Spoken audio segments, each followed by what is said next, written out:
ما كان عدوا لله وملائكته ورسله وجبريل وميكال فإن الله عدو للكافرين۔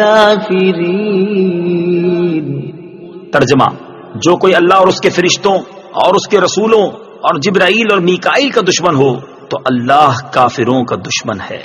من کان عدوا، جو کوئی دشمن ہو۔ تفسیر صراط الجنان میں ہے، اس سے معلوم ہوا کہ انبیاء کرام علیہم الصلوۃ والسلام اور فرشتوں سے دشمنی کفر اور غضب الہی کا سبب ہے، اور محبوبان حق سے دشمنی خدا عز و جل سے دشمنی کرنا ہے۔ حضرت جبریل امین علیہ الصلوۃ والسلام انبیاء کرام کے خادم ہیں، ان کا دشمن رب تعالی کا دشمن ہے۔ یہ بھی معلوم ہوا کہ ایک فرشتے سے عداوت سارے فرشتوں سے عداوت ہے۔ یہی حال انبیاء کرام علیہ الصلوۃ والسلام اور اولیاء اعظام رحمۃ اللہ تعالی علیہم سے عداوت رکھنے کا ہے۔